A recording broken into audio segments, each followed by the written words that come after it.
Welcome here to this huge toy declutter video. We are showing you a sneak preview into the closet we have currently. This is an under the stair closet, which is awesome, and this is where we store all of our toys. And here is the situation we've got going. It is a complete mess. I can't even get around the corner. It's just packed full, and there is just way too many things in here, way too many toys, and so I'm hoping that I can cut everything in half. Hopefully I can donate things, give things to friends, and grandma of course will take some things.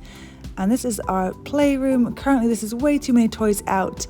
I like to have about half of the amount of toys that I've got currently going on in here. My kids sometimes sneak in the closet and grab things, and so I'll be going through all this and reducing it as well. So my lovely husband is unpacking everything from that closet. We have all the toys from upstairs, downstairs, everywhere going to come into this main living room. And I'm currently putting the kids to bed upstairs, and so he's doing this for me. And that's been super helpful because it's actually a lot of heavy items. So he's going to empty this all out, and it's really nice to be able to see everything we have all at one go, all in one time. And I hope this video can be motivation for you guys. This has been very motivating for me as I did this. It felt so exciting, so good to get this area organized that I'm encouraged to go around the rest of the house and keep going with this decluttering.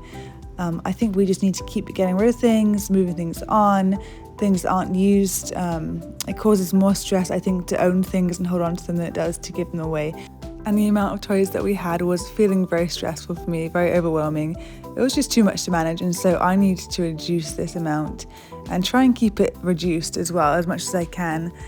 Just as things are not being used, I can pass them on. If we've enjoyed them for a season, that's also fun. And again, they can go to another home and be enjoyed by another family or by my kids at grandma's house. And if you're new, I want to mention that I'm pregnant with baby 3, due March 2nd. I have a toddler that is almost 2 and another one that is almost 4. And so this is the age range of toys we've got going currently. So I've noticed when I am trying to minimize everything is anything that's a duplicate, I will just try get rid of the second thing. So we have lots of things that would store cars, which are really fun. My kids have loved those things. So we had an airplane, we have a semi-truck, actually a couple of semi-trucks, and a big parking garage, small parking garages. And so they actually all have the same function. And so for me, I'm just going to be getting rid of all the duplicates. And so I'm keeping the one semi-truck that we can put cars inside of, and everything else is being moved on. And the same goes for puzzles. My kids have loved puzzles, but I'll be storing a few puzzles, and then anything that is kind of a duplicate, things that are very similar and in difficulty, etc., I'll be moving on. And so that's how I'm going through everything, deciding. So I've got a lot of like puzzles here that I'm just going to keep one of and then move the rest on. And my kiddos have also really enjoyed the Love Every toys. I bought I think the first year's worth of toys from them, and so I'll be keeping those because I feel like they're timeless and they've actually held up really well, and my kids have loved those in that first year, and also they've loved them beyond that first year. They still go back to them if I put them out. So I'll be keeping those, and maybe I'll be handing them on once we finish having kiddos. I can pass them to a friend and they'll be enjoyed by someone else as well. And I also want to mention that we love these 3-drawer systems. You can buy them anywhere really, Walmart, just your local supermarket.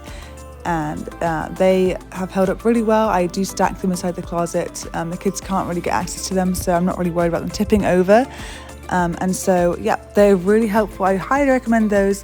Much easier than giant bins where you have to take the lid off and find things you need. This is just so much easier. So I recommend that if you have that in your budget, just to go out and buy a few of these.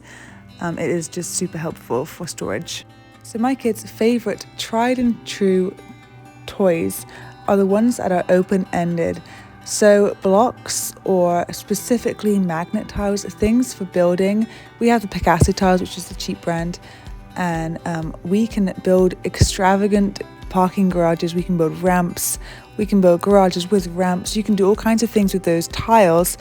And so then it kind of gets rid of the need for anything else that you need to store cars inside of, because you can build something amazing. And once your children are old enough, they can build things. They can build boxes and garages or if they're into animals, recently we've been building little zoos or barns. And so I had this giant barn toy that my kids didn't honestly love too much, but it was this big toy and it was hard to store and it was kind of annoying. I'd bring it out and they play it like a little bit, but if I get the magnet tiles out and I join them and we make a big giant zoo, our kids will put the animals inside that zoo, they'll play with them, and then once they're done, they'll just smash it and we can start again, we can make something else new. So those are the things that I highly recommend putting on your Christmas list if you are Christmas shopping or birthday shopping, because those have been used over and over and over again, and I've definitely got my money's worth out of those toys. And so in our toy rotation, I love to have toys of each category on the shelves at all times, and so they can get creative and play in a very creative way. So the first thing I love to have on the toy shelf is something to build with. So we love the Picasso tiles, but also there's blocks, there's Legos, there's train tracks, all kinds of things that you can imagine that you could build with. So having one type of building toy on the shelf has been really helpful. We also love to have character type toys or little objects they can make believe with. So you can do animals if your kids are interested in animals. Maybe your kids love Hot Wheels cars or trains or other kinds of little objects they can use with that building toy, and they can create something with that together. We also love to have balls out on the shelf, most of the time in a basket. I feel like every single toddler is going to go through a throwing phase. They go through it probably like multiple times because they just love this part of development. Learning to throw is part of development, and we shouldn't be discouraging that. But instead we say, hey, don't throw that object, throw the ball instead. And so we can play a game of catch. We can just encourage them that balls are for throwing, but nothing else is for throwing. And so there's a safe object that they can throw. That this is a very friendly space. They can play with all the toys, but they know that there's boundaries with those toys. And so the heavy pots and pans that you might have in the little kitchen you have are not for throwing. Cars are not for throwing, but balls are for throwing. And so having that boundary has been really helpful for us. We haven't really had kids throw heavy objects or hard objects much. It's just mostly they understand that, hey, no, balls are for throwing. These aren't for throwing. So that's just a little tip there. I'm sure you guys mostly know it, but something we like to have on the shelf.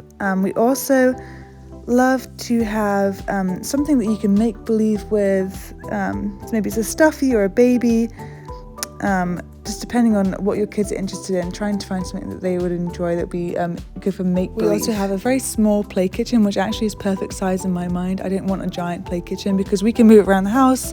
Sometimes just moving the location of the toy can really inspire the kids to start using it again if they're not using it. And so sometimes you put it away, you can bring it out somewhere else. So having a tiny little play kitchen has been everything we need because it is all we need to make believe with. And we have obviously a few food items and pots and pans and spoons, and so that has been one of the toys that they play with over and over again, and we really enjoy that. We love also to have some kind of instrument on the shelf, so whether it's a basket of instruments, whether it's shakers, or we have a little xylophone, something on the shelf that they can make noise with, that they have freedom to make noise with, that is something fun for them. So if they're in that kind of mood, then they can go ahead because it's on the shelf, they can play with that toy. And my kids have also loved puzzles. I don't know if it's every kid. I know some kids maybe don't love puzzles, but my kids have both really enjoyed puzzles, and sometimes we'll just get into a puzzle mood and we'll get a bunch of puzzles out and really enjoy them. And so that has been something we've really liked having out. Maybe it's not for everyone. It's definitely not necessary in my mind, but again, it's something that my kids just have loved, so we like to have those on hand. So here I'm showing you what I've been keeping. This is the drawers I've organised so far, and we have really minimised everything and kept the things that are just really have held up really well. We love wooden toys. They seem to hold up really well. The kids enjoy them. And then we also have lots of craft supplies. Maybe too many of those, honestly, but we're just going to enjoy them, and then they'll be used up. I'll just stop buying them. If I go to Dollar Store, I will not buy craft supplies. But we have lots of colouring items. We have a whole sensory bin with Play-Doh. Kinetic sand has been so fun, especially since my little toddler is almost 2. She is at the age where she's not eating it finally, which is taking her a long time, honestly. But they've really enjoyed sitting at the table and doing those sensory kind of items, sensory games, and so that's been really fun for us. We have a little homeschool bin. And then there's our crayon stamps and craft items. And so here's a look at everything we're keeping. I'm very proud of myself. This is everything we're keeping. I've organized everything into drawers. I am not labeling the drawers because everything rotates and moves around as we use them. They go back in different drawers where there's space. And so I'm okay with that. There's actually lots of empty space in each of these drawers so that we can add new toys at Christmas time. And here is everything we're getting rid of. We have all these large object toys. But honestly, it's so nice to get rid of the larger toys because they take up lots of space and they are not used as much as the smaller toys. And then we have lots of stuffed animals. It felt sad to get rid of stuffed animals. We actually have so many. My daughter sleeps with about 100. That's an exaggeration, but she has a lot upstairs. We have some in our little cozy corner area, so we just have too many. And then this bike is going to go to Grandma's house. We've enjoyed it, but we already have 2 out. And so I think that the third one is unnecessary. Again, just lots of little books and things. I've got a little trash bin. I've got things that are going to family and friends. I actually got a group of our friends to go through the stuff and just pick through what they wanted. And then the rest was donated, or we had a few things that went in the trash. This mat's been really fun, but just very large. Don't need it.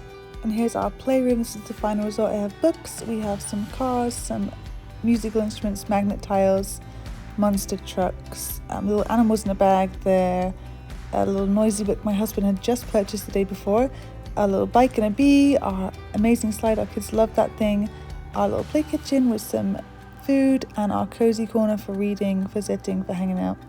And here's some board games my husband's going to go through and sort through and minimize. And here we are, we're just putting everything back inside the closet. My wonderful husband is doing the graveyard shift, so he was napping while I was filming this. And so he's putting everything back inside the closet for me and organising it all. It is just so wonderful to have this done. I highly recommend doing this, you guys. And if you can't do it in one go, again, do it in small bites. You can do this. I believe in you. It's going to be so good to get this stuff out of the house, to give you some mental space, a mental break from all the organising and the chaos you have going on currently. And also, if you're new here, we're planning to move house around the time of this baby's arrival. And so this is also a very amazing motivating factor for us getting rid of things and minimizing. Honestly, I love getting rid of things and decluttering in general. It brings me a lot of joy. And so if you want to follow our decluttering journey and our moving journey, feel free to subscribe and like to see more of this kind of content. It's just so wonderful to have you guys here with me, and I'll see you next time.